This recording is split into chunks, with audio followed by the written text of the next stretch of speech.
Times news channel देख रहे आप सभी दर्शकों का बहुत बहुत स्वागत है। मैं हूं रमनदीप कौर। इस वक्त की बड़ी खबर आ रही है प्रयागराज से। क्या है पूरा मामला, देखने के लिए बने रहिए हमारे साथ। आगामी महाकुंभ 2025 को लेकर पंचायती अखाड़ा निरंजनी में जहां आज अखिल भारतीय अखाड़ा परिषद की बैठक हुई है, अध्यक्ष रविंद्र पुरी और महामंत्री हरिगिरी के यहां आज नेतृत्व में ये बैठक हुई है, जिसमें अखाड़ा परिषद के सभी साधु संत महात्मा मौजूद थे। जहां करीब 8 प्रस्ताव पर चर्चा हुई, जिस पर सहमति से इसमें सभी ने सहमति जताई है। और क्या कुछ कहना है इस पूरे मामले पर अध्यक्ष रविंद्र पुरी का, आइए दिखाते हैं आपको। ये आपने देखा होगा, हमारा जो प्रयागराज का महाकुंभ है 25 जनवरी में होने जा रहा है।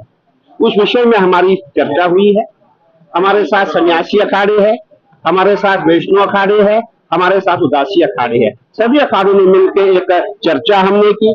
हमारा एक ही विषय है कि जो हमारा कुंभ होगा बहुत दिव्य और भव्य कुंभ होना चाहिए। जैसे इससे पहले भी जो कुंभ हुआ था बहुत अच्छा कुंभ हुआ था। उस समय भी हमारे माननीय मुख्यमंत्री जी योगी आदित्यनाथ जी थे और अभी भी वही हमारे मुख्यमंत्री है। हमें पूरी आशा है, पूरी उम्मीद है मुख्यमंत्री जी हमारा जो कुंभ है बहुत दिव्य और भव्य करेंगे, क्योंकि उनकी भी स्वयं की इच्छा है कि कुंभ बहुत अच्छा हो, क्योंकि वो मुख्यमंत्री के साथ साथ एक संत भी है।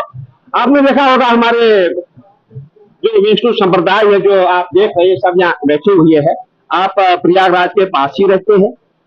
इनका ये विजन है कि जो हमारा कुंभ है, जो जमीन मिलती है, जमीन हमें बहुत कम जमीन मिलती है और इस समय हमें ये पता लगा है कि जो हमारा प्रशासन है, कुंभ मेला जो है, जो कुंभ मेला के अधिकारी जितनी भी पूरी कमेटी बनी है, उन्होंने दुगनी जमीन प्रयास किया कि जमीन हम जो है इस बार बढ़ाई जाए। तो उसमें भी हमारा ये कहना है कि जितनी जमीन बढ़ाई जाएगी अखाड़ों को भी जमीन उतनी दी जाए। और सर्वप्रथम जितने भी अखाड़े हैं, जो हमारे 13 अखाड़े हैं, सभी अखाड़ों को जगह दी जाए। उसके बाद जो है संस्थाएं उनको जगह दी जाए।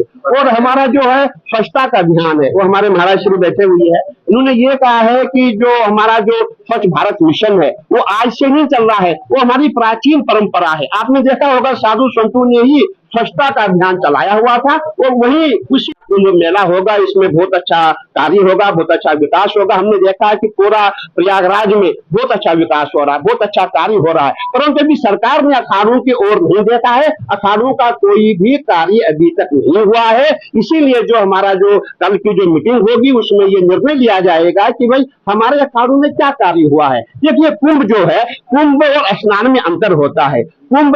कुंभ में जो कुंभ है, कुंभ सन्यासियों का होता है, संतों का होता है। जब पूरे विश्व से साधु संत हमारे प्रयागराज में आएंगे, यहाँ उनकी रहने की क्या व्यवस्था है, वो कहाँ रुकेंगे। और जो अखाड़े यहाँ ऑलरेडी अखाड़े है, उनके पास इतनी जगह नहीं है, उनके रहने की जगह, उनके खाने की जगह सब अखाड़ों को करनी पड़ती है। इसीलिए इसके लिए भी हम जो शासन प्रशासन से हम बात करेंगे कि जो साधु संत आएंगे, क्योंकि कुंभ मेला जो है, कुंभ मेला संतों का ही होता है और संत ही जो है कुंभ को दिव्य और भव्य की ओर लेके जाते हैं। और आपने देखा होगा नागा हमारे कई लाखों की संख्या में हमारे नागा जो है कुंभ मेले में आते हैं, उनकी व्यवस्था भी अखाड़ों को करनी होती है। इसीलिए हमारा जो निर्माण का जो कार्य रुका हुआ है वो कार्य बहुत जल्दी पूरा होना चाहिए। बहुत कम समय है, 2-3 महीने शेष बचे हुए हैं और हम यही कहना चाहेंगे माननीय मुख्यमंत्री जी से और हमारा जो मेला प्रशासन है, हमें तुरंत जल्दी से जल्दी जो भी ग्रांट सेक्शन होनी है वो सेक्शन की जाए और अखाड़ों को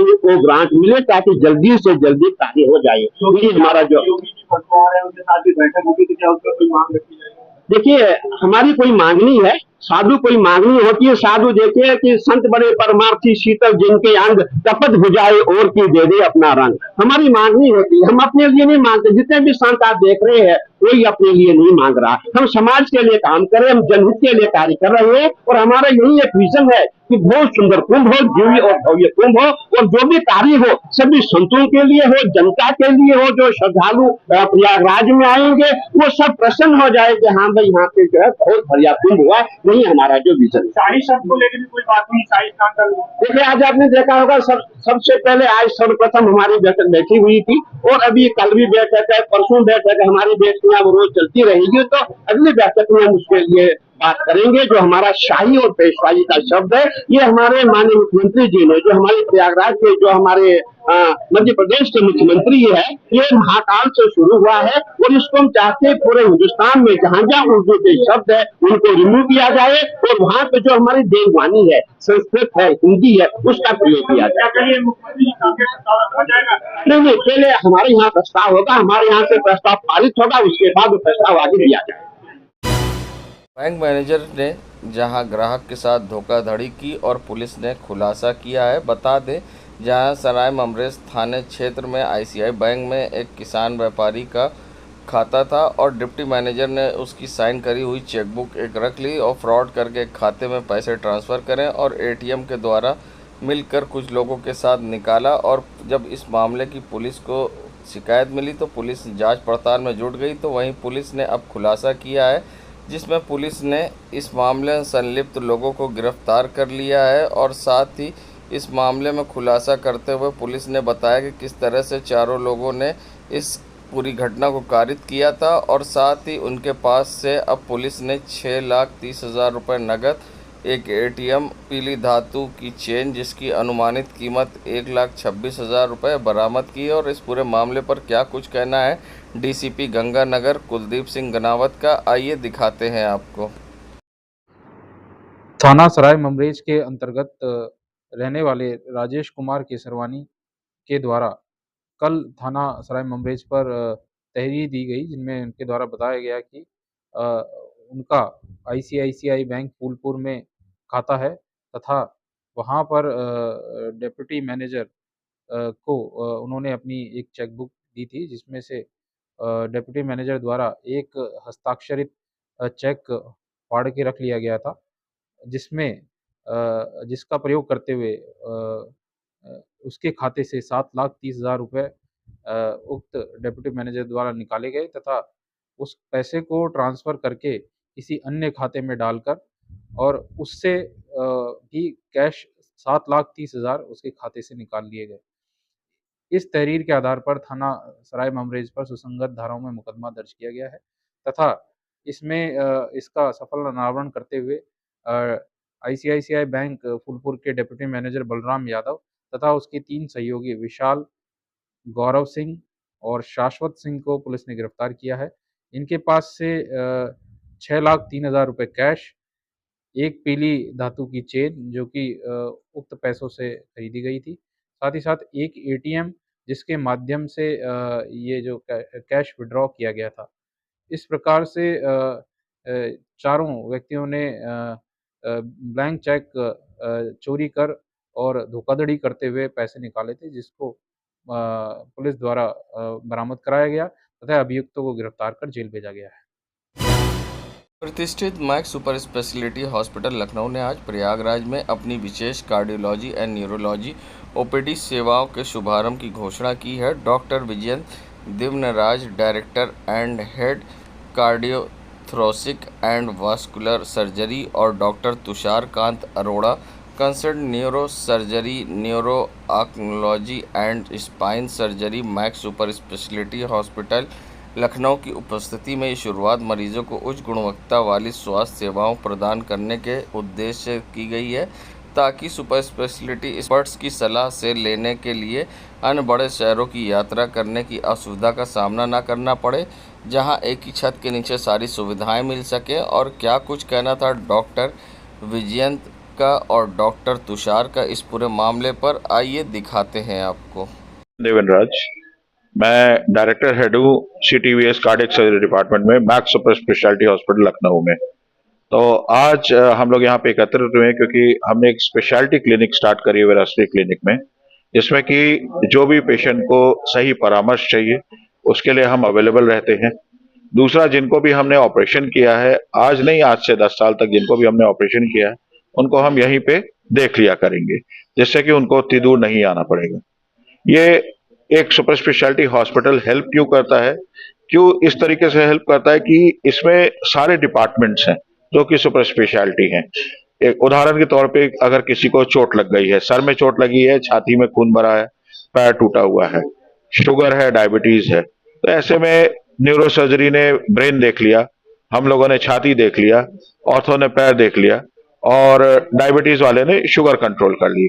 तो एक पेशेंट को हम और आईसीयू इंटेंसिविस्ट जो कि बहुत इंपॉर्टेंट सब्जेक्ट है, इन लोगों ने कंट्रोल पूरा किया, सब देखा, पेशेंट को ठीक करके भेज पाए। तो मैक्स एक बड़ा अस्पताल है, एक मल्टीडिसिप्लिनरी अस्पताल है जिसमें सारी सुपर स्पेशलिटी ब्रांचेस जो कि इन्हीं अस्पतालों में दिल्ली में मुंबई में देखने को मिलती हैं। तो उसी अप्रोच से हम चलते हैं। आपस में हम सारे कंसल्टेंट्स आपस में बातचीत करते हैं कि पेशेंट को कैसे जल्दी ठीक किया जाए और उनको हम भेज पाए। तो इसी का बेनिफिट है। में गरीबों के लिए भी इलाज का पूरा प्रबंध है। हमारे पास मुख्यमंत्री राहत कोष, विधायक राहत कोष जिसको कहते हैं, उसके थ्रू भी ऑपरेशन करे जाते हैं, जिसमें पेशेंट को करीब 80% तक पैसे उपचार के 70 से 80% के मिल जाते हैं। तो एक बहुत बड़ी सहायता है मरीज के लिए जो कि गरीब है। उसके सिवा CGHS, central government health scheme, इसके भी सारी स्कीम्स हमारे यहाँ हैं। तो इसके अंडर भी जितने भी ऑर्गेनाइजेशंस आते हैं, जितने भी लोग हैं, उनका भी हम इलाज सुचारू रूप से करते हैं। कि हर डॉक्टर का अपना अलग एक्सपर्ट ओपिनियन होता है किसी बीमारी को लेकर के।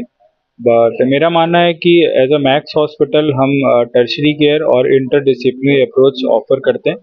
कोई कॉम्प्लेक्स न्यूरोसर्जिकल पेशेंट है, उसको हार्ट प्रॉब्लम भी हो सकती है, किडनी प्रॉब्लम भी हो सकती है, गैस्ट्रो की प्रॉब्लम भी हो सकती है।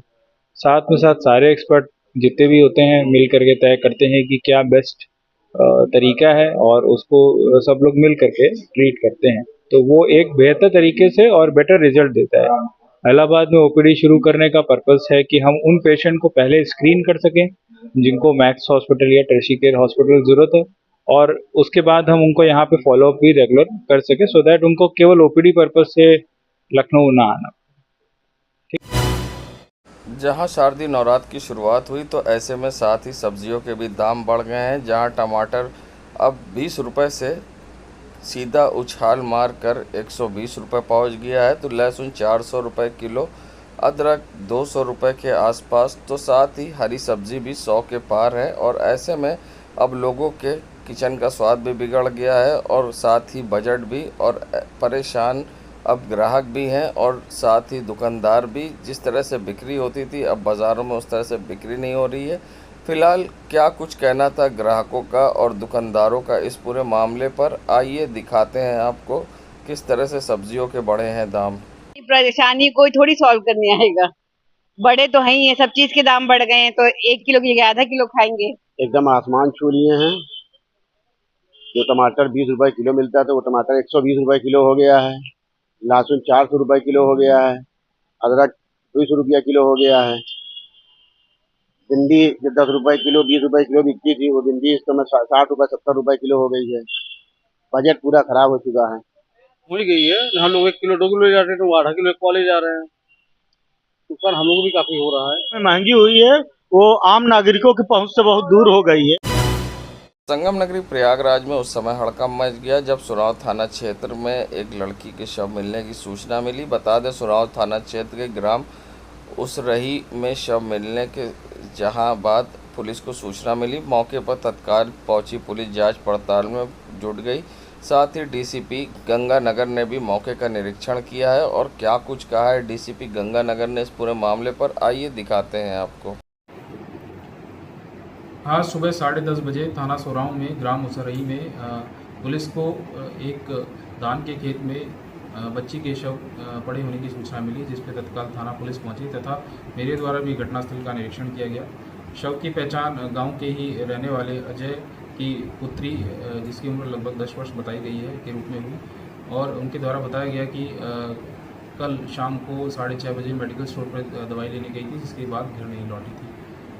परिजनों की तहरीर के आधार पर सुसंगत धाराओं में थाना सोराव में हत्या के संबंध में मुकदमा पंजीकृत कराया गया है तथा बॉडी को पोस्टमार्टम के लिए अस्पताल भेजा गया है, जहां से मृत्यु का स्पष्ट कारण पता लग सकता है। प्रथम दृष्टया बॉडी पे हाथ पे तथा सर पर डंडे से चोट के निशान है और मृत्यु का सही कारण पोस्टमार्टम के बाद ज्ञात हो सकेगा। इस घटना के अनावरण हेतु टीमों का गठन किया गया है तथा शीघ्र ही अनावरण कर इसमें विधिक कार्रवाई की जाएगी। मौके पर शांति व्यवस्था कायम। देश दुनिया की खबरों के लिए world media times news channel को सब्सक्राइब करें।